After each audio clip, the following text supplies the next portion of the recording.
knees.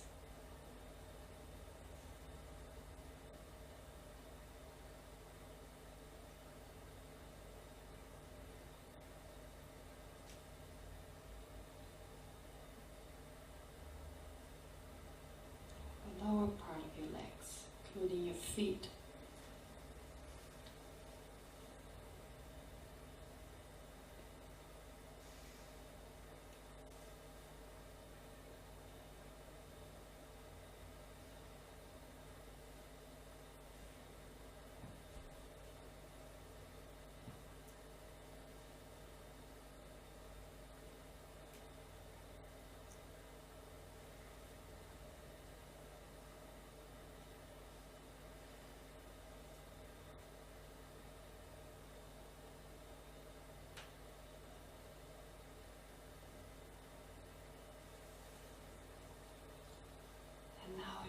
Conclusion, take in the entire body.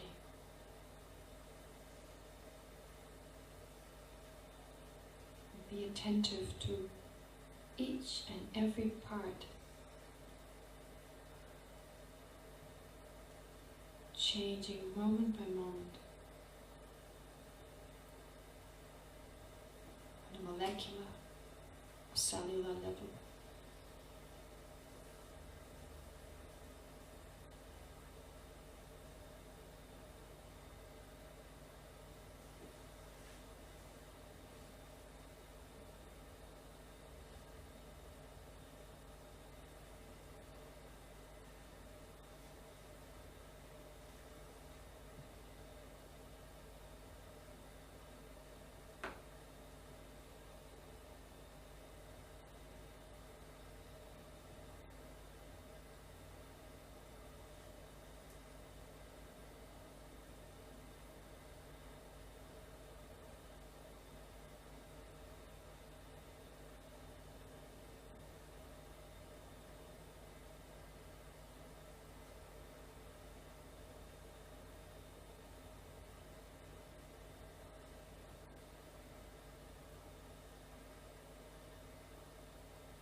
This meditation in terms of the body is definitely helpful among those of you who are young.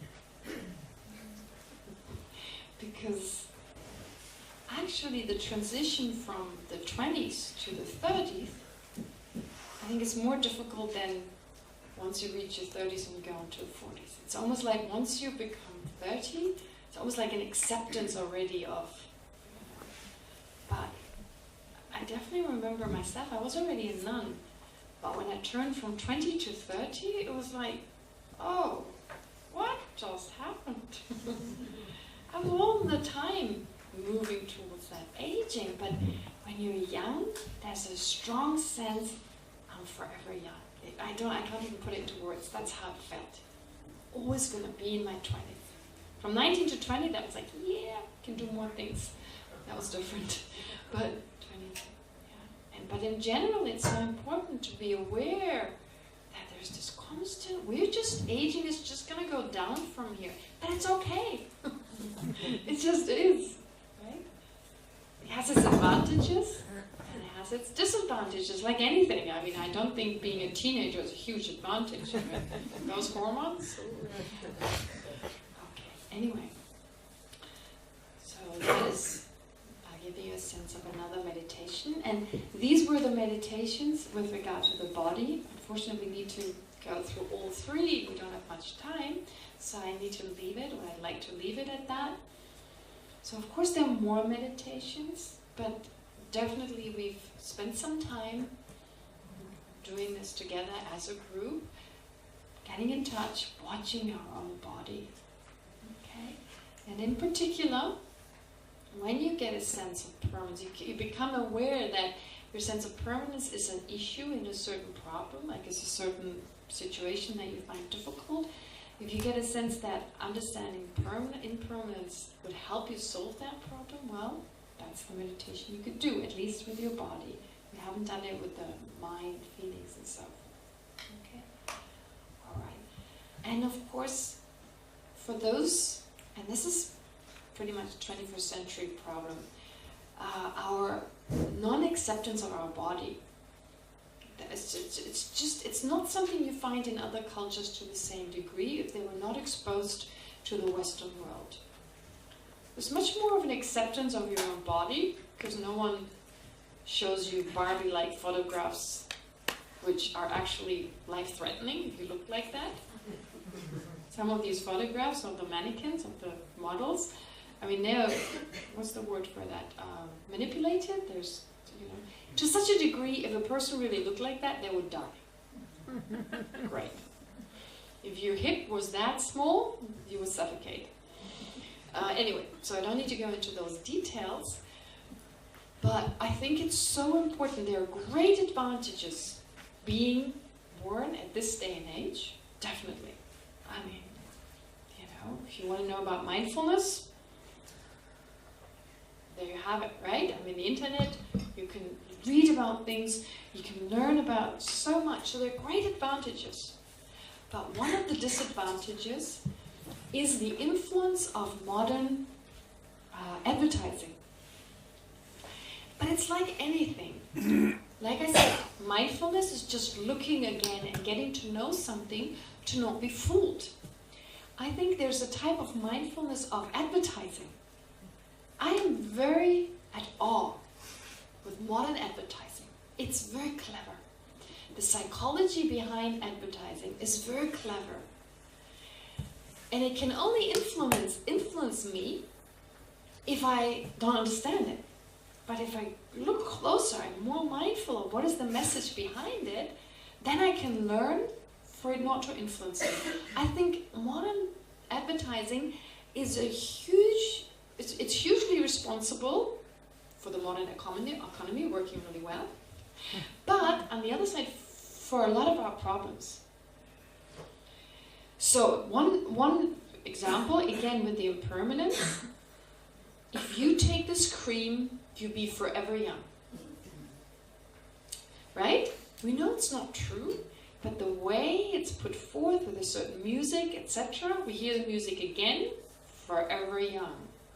I see this cream in the store, forever young. So I'm just saying, there are all these subliminal ideas that are being suggested, and we're just going along with it.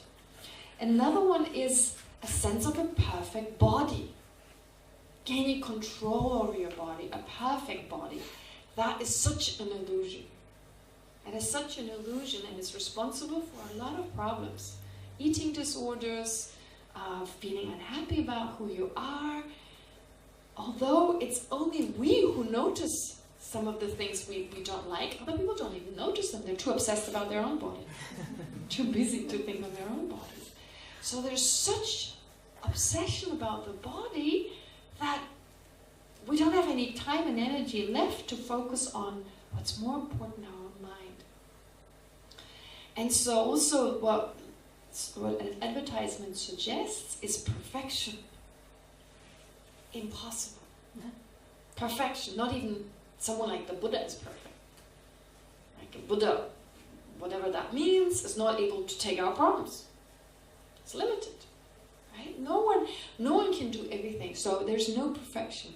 But again, there's a lot of self-hatred because we don't want anything less but perfection.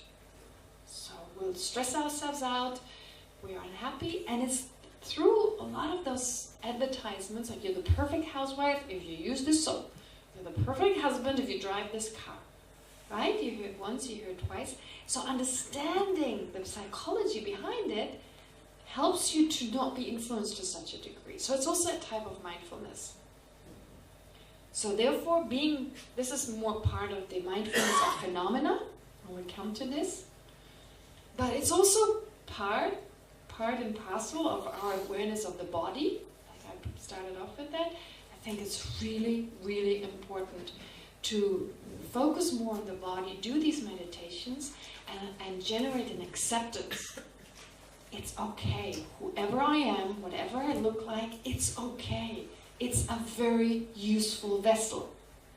More important than the shape and the weight and, I don't know, the color, is the fact I have 2 hands, I have 2 legs, and I'm relatively healthy, and so many things other people can't do, I can do. So to learn to focus on what my body can do for me, how helpful it is, and to be be preoccupied less with the shape, the color, and so forth.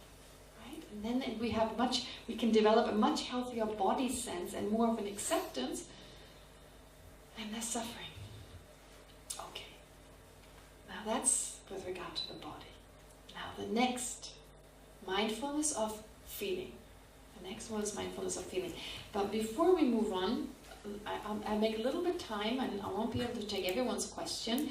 So who comes first will hopefully have their question answered, but I would like to give you time to ask questions. Yes, please. In the last meditation, yes, I used a lot of visualization. Good point, yeah. I meant to say something about that and I forgot, so I'm glad you bring it up. You do use a lot of visualization right now, but actually the meditations we've done earlier, if you do them more frequently, and like I said, all you need to do is, when you're in a car, and there's nothing else happening, you just become aware of your body more. And like anything, the more you observe it, the more you become aware of the subtleties. And so the more you do this meditation, the more you become aware of the sensation on a subtler level, until you become aware of the tingling, the pulling, the movement. And it goes to such a degree, they claim, and I'm not a meditator, like a professional meditator, but they say that some of the meditators, they become aware of the flow of their blood. And even subtler. So the more you look at something, the more you discover about it. So your mind becomes more vigilant, more acute, and you can actually become aware of the subtle changes in your body. And there's some practices where you become aware of the energy moving in your body. Okay? So I agree with you. It's not so much, it's not really an observing of what you literally see, but it's a projection to some degree, but which we can easily assert to be in accordance with reality. We can prove that to be in accordance with reality. At least we're not making something up that's actually not happening. And it's a projection until we generate the ability to be aware of, at least of course, of change. Okay? Yeah. Something else? Yes? I felt myself in the last meditation changing, deciding what is going to happen, manipulating the body, because I couldn't really feel the changes or be mindful of them. I changed it. I decided how it is going to be changed. You see, I started to eat less, so I became thinner all the time. I looked at my belly, I looked at my hips, and they become... That's what you just did? I decided, yes, during the meditation. Okay. So it's a fake, I felt so fake, you know. I couldn't really feel them. Right.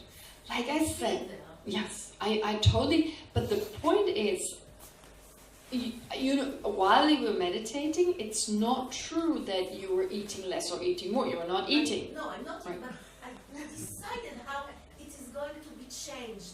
It is not changed according to the real. I don't know how the cells are, you know, changing. Yes. I don't know how the blood is flowing. Right. So I know. Like I have to know something. Right. Well, the thing is, like, it's similar to the question that someone else just had. Yeah. So it is not. It is, like I said, you're not really observing, but you're training your mind to be able to do so. So it's basically a mind training which makes it easier to recognize later on. And maybe I should have said more that you should not think about eating getting bigger or smaller and so forth, but rather just the little that you know, that we all know about our body, what is really happening, well, just maybe on an atomic level. I mean, that's easy enough to visualize, just these constant molecules just moving back and forth. And you're right, it's basically a projection. But as I said, like this is one of the typical mindfulness meditations where you focus on the impermanence, but it's actually done after many months of just observing the body and then becoming aware of it. So I needed to do the fake version of that. So don't worry about it too much. I'm just offering you some tools. And maybe if a situation comes up where you feel, oh, I'm really not in touch with my own impermanence, it may just be helpful to remind yourself on the fact, actually it's all changing, right? So not everything is like pure observation, but still it can be helpful, okay? And it's easier with the mind. Although it's difficult to be more aware of our mind, but with the changeability, we're more in tune with that. Okay.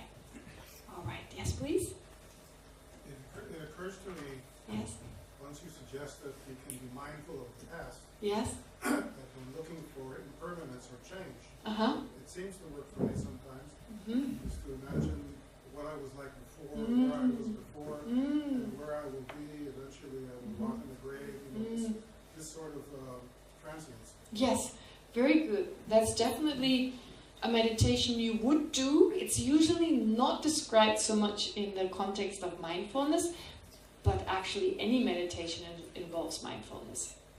And yes, it's not strictly speaking in that kind of genre of or as part of these meditations, but it's very helpful. I agree with you. Because the change moment by moment is not obvious to us, but if we go back a little bit further in time, definitely we've changed, right? If you go back to when you were a toddler, you know, the little memories we have, what a change. And then eventually, our own grave. Okay. But better to face it and then be prepared because it's going to happen. Sorry, I wish it wasn't, but it just is. So that's a good point. Yeah, thank you for sharing that. All right. Yes. Okay. Last one, please. You were talking about introspection, looking at mental loops. But sometimes they're long and they're very emotional. And while you're introspecting, you can't truly experience the natural loop. Can you elaborate on methods of analyzing something that's more natural and not under introspection? Okay, that's the problem. You can't. That's one of the problems of mindfulness, because we can only do one thing at a time. So you can either be angry or mindful.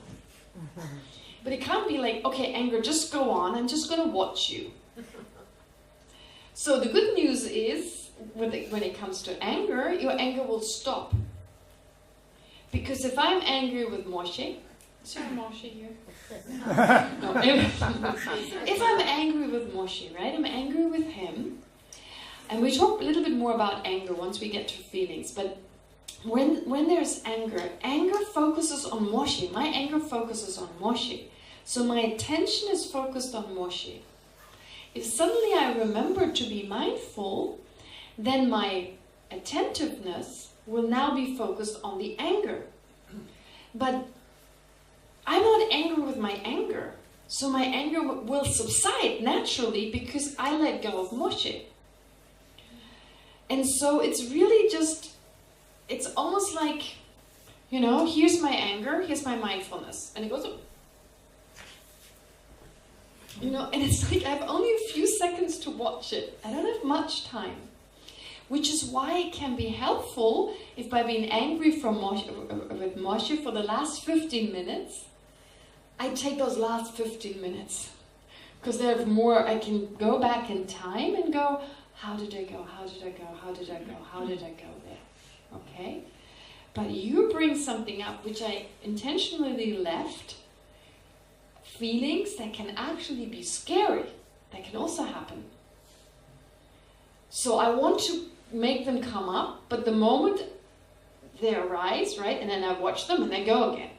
So it's like, right? So how can I watch them? And again, what I personally find helpful is to catch it a little bit afterwards and go back in time. How did it feel? You know? And sometimes switch back and forth a little bit. Focus on Moshe for a few moments and watch. How did it work? And then again it disappears. So actually, mindfulness is always retrospective. So like the moment it arises, you cannot have them simultaneously. You cannot be angered with Moshe and at the same time watch with another mind because you can't pay attention to it. Okay? And that's good. That's the good thing, because with the negative emotions, don't worry so much about the positive ones. We're much more interested in watching the destructive, the painful ones.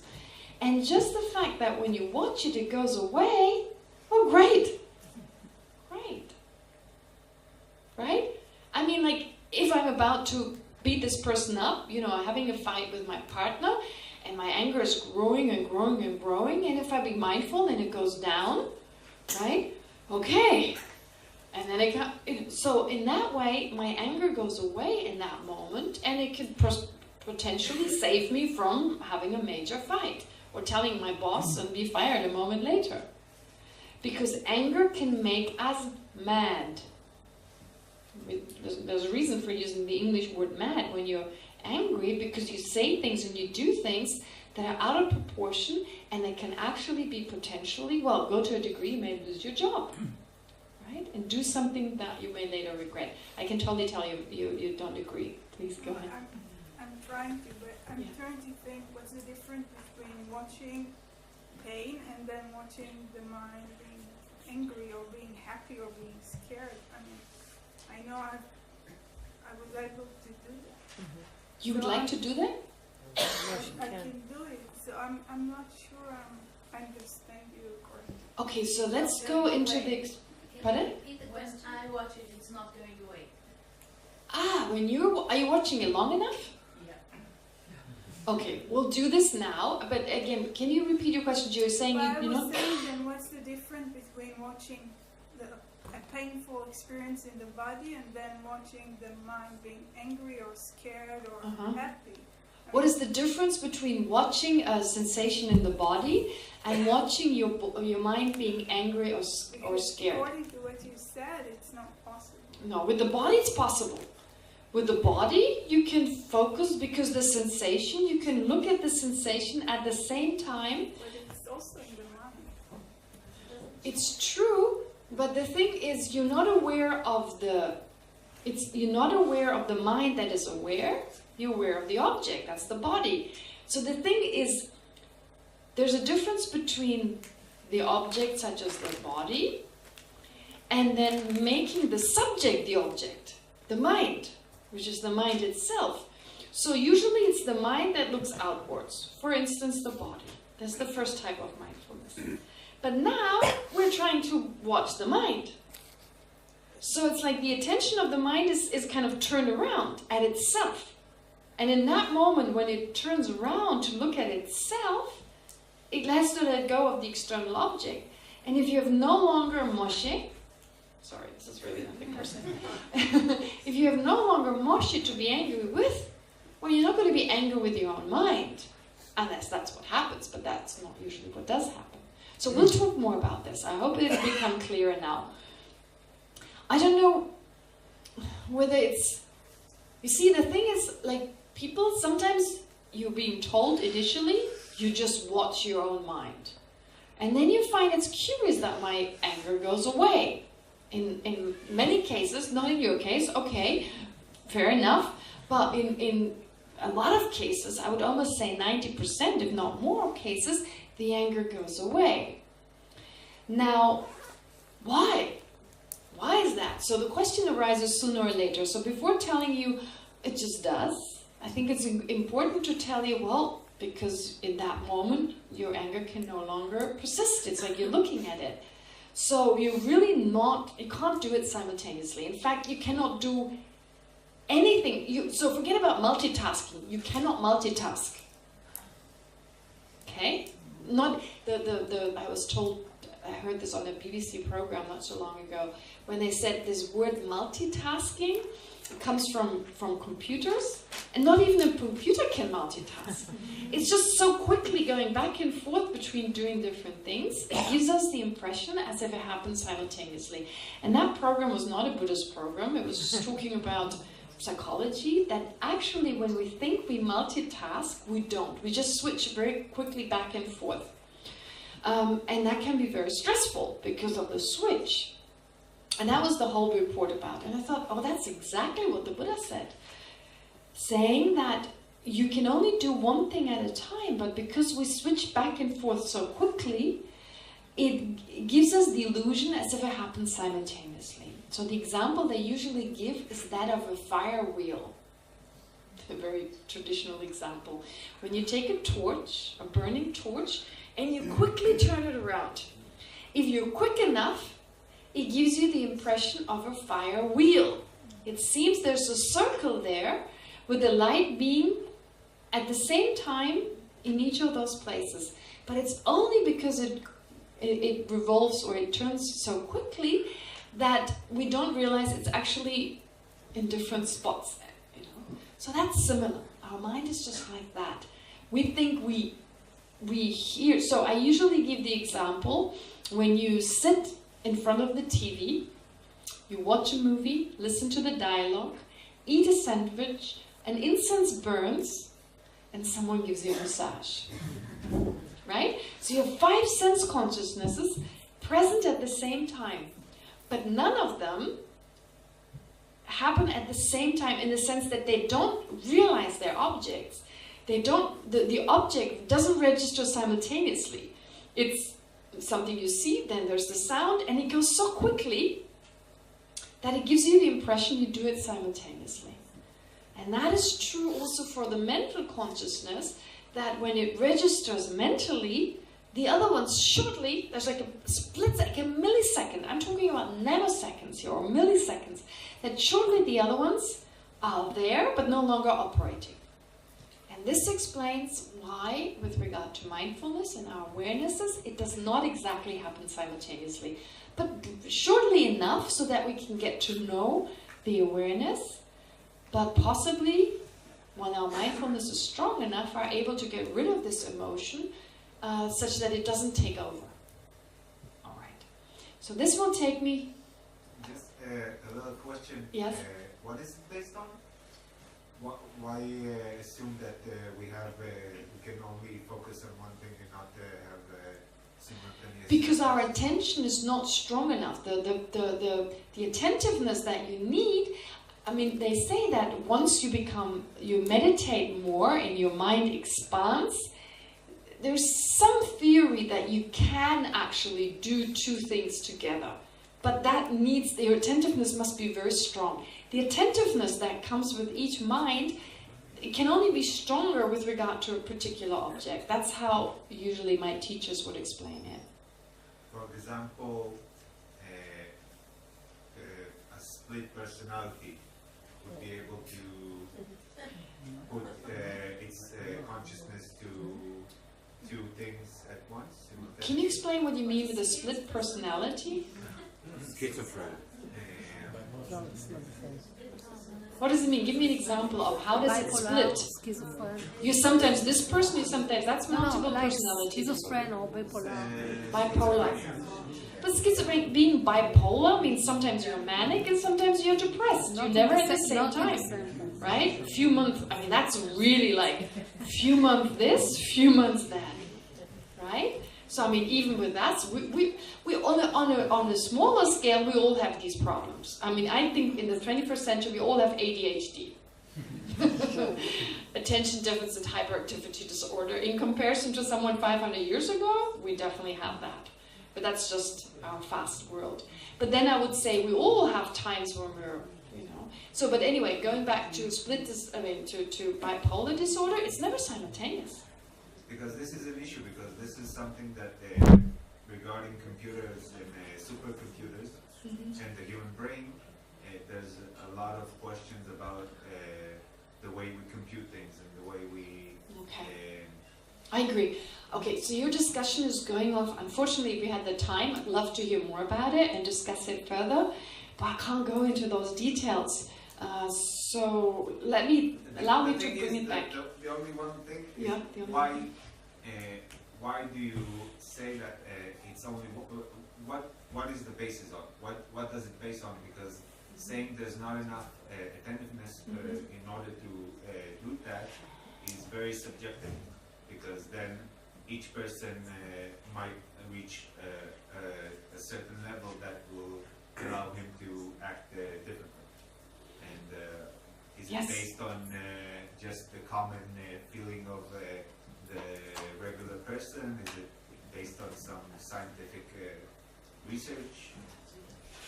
Well, scientific research, basically it's based on people's experience. So allow me to do the meditation and see whether you can agree, right? So let's just do the experiment, and don't believe anything I tell you, but a lot of the things when I say so, this is how it's been explained by people who claim they experienced it. Who knows? That's what it's based on, but of course, unless I experience it myself, I have no way to be certain of it. So that's what we're trying to do here, making it our own experience. Is this a clarification only? The gentleman, yeah. I think it's important. Okay. I think there's a confusion between what you're talking about, observing or analyzing an emotion, and what we think is analyzing, but we're actually feeding it. So we're delving into the anger, and we're like building ourselves. Right. And we think we're analyzing it. Yes. You're right.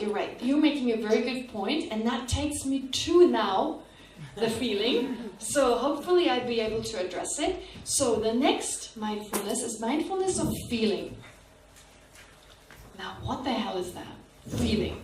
First of all, there's a problem with the word. Because when we use the word feeling in English, and I'm sure in Hebrew, we talk about feeling angry, feeling loving, feeling sad. It's none of those.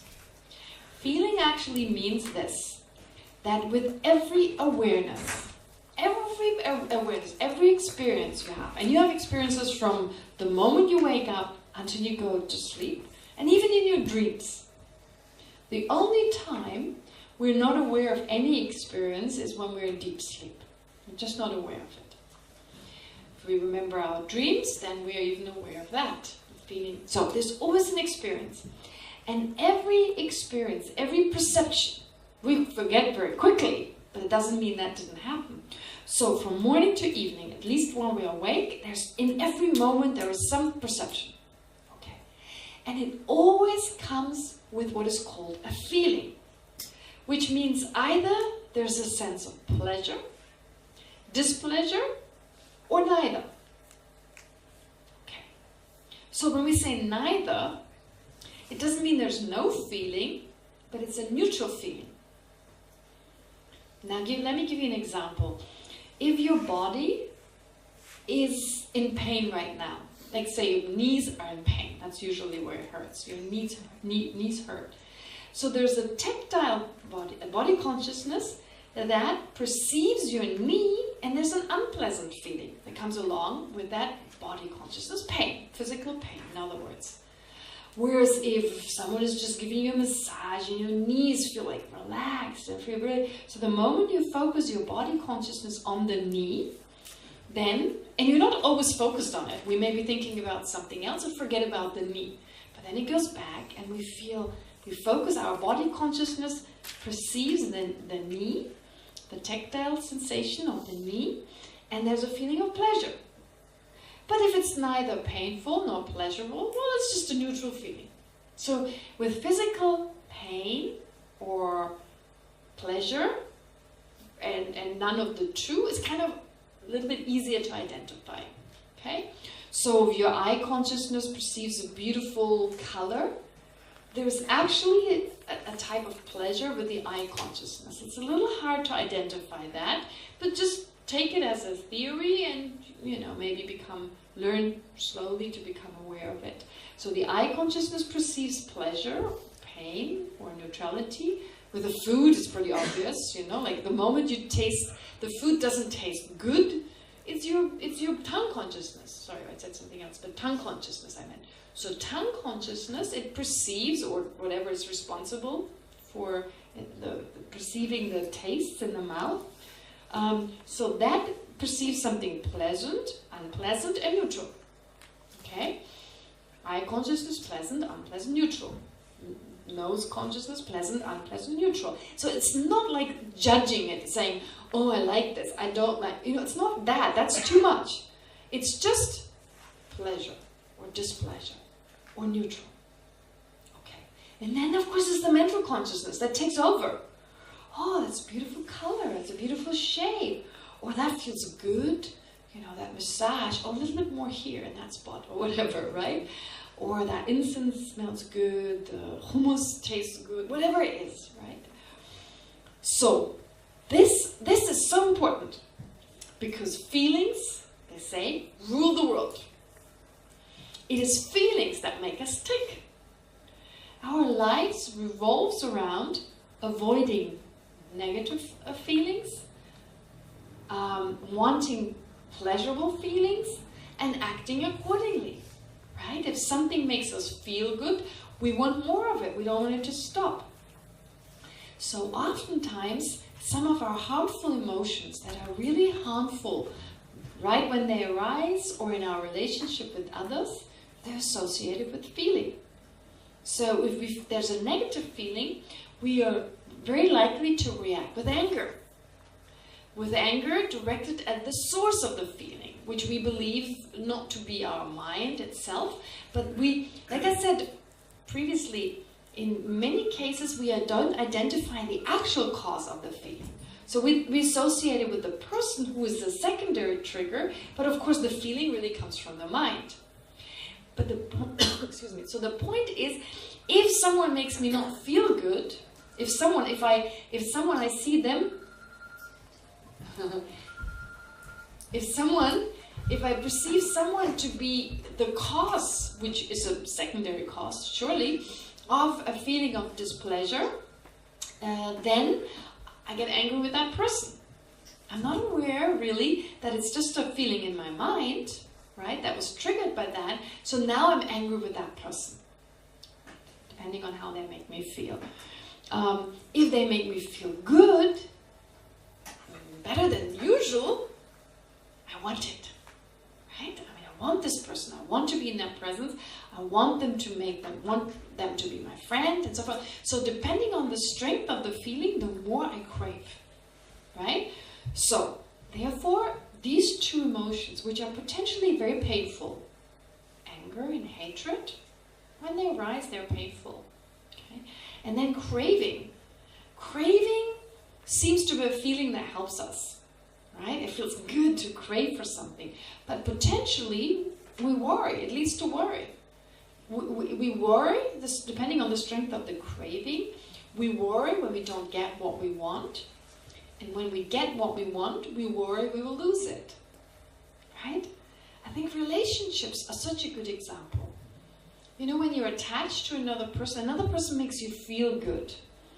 And people say this, this person brings out the best in me, you know. And of course, physically, if you have a physical relationship with that person, makes you feel physically really good, makes you feel mentally really good. And before we know, we feel all my happiness depends on that person. It's the feeling that's actually here. It's not the person, but we associate it with that person. And we think this person has intrinsic in it the ability to provide me with happiness. And we're surprised when, you know, after a while, that actually doesn't remain the same.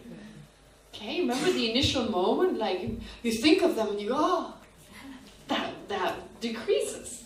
That's a sign that there's nothing intrinsic in the person that causes that happiness, but it's really my mind that experiences the happiness. But we misidentify. We believe it's the object. It's the object itself, and so we don't want to let go. And think of all the worry that it leads to. Jealousy. Why are we jealous? If we really love this person, we would be happy if they hang out with someone else and have a good time. Maybe even a better time than with us. Right? That's the logic. If you really want them to be happy, and there's this beautiful man or beautiful woman who can give them more happiness, if I sincerely want them to be happy, I'll be happy. But it's not just that. I feel they provide me with happiness. There's something intrinsic to them that provides me with true happiness. And then I want them, and I try to control them. And I worry.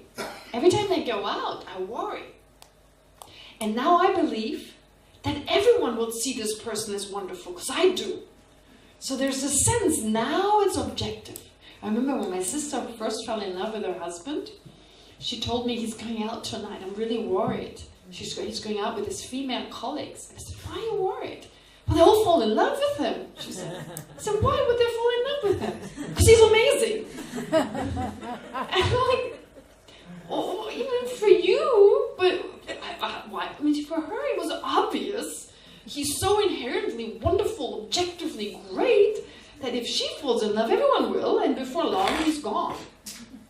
That was her strong notion. So this emotion she had was so strong that she could no longer see things for what they were, and she was terribly worried. She was worried when he was around, and she was worried when he was gone. So a lot of worry. Now, fortunately, things calmed down a little bit, so it's easier. But the point is that it can potentially, the way our mind works is such a positive feeling arises, and there's nothing wrong with that. Don't get me wrong. But it leads to something within us that leads to a craving. And that is when all the trouble starts. That's when we really start to suffer. Because we feel this object can give us true happiness, although it cannot. It cannot. The feeling in the first place was not there from the side of it. It was here. Okay? And then so many problems. And then, of course, hatred arises towards those who want to take away that person from me. So often in Buddhism we talk about craving for positive feelings. That's where it all starts. And then thereafter, if this feeling is not given, then anger rises, jealousy rises. What is jealousy? The dilemma very beautifully explains these emotions in the second part. So if you read this part, it's beautiful. What the Dalai Lama says, for instance, what is jealousy? Jealousy is a mixture between two things, craving and anger. So if Moshe has something that I want, I have craving for what he has, and I have aversion towards him for having it. So you have both.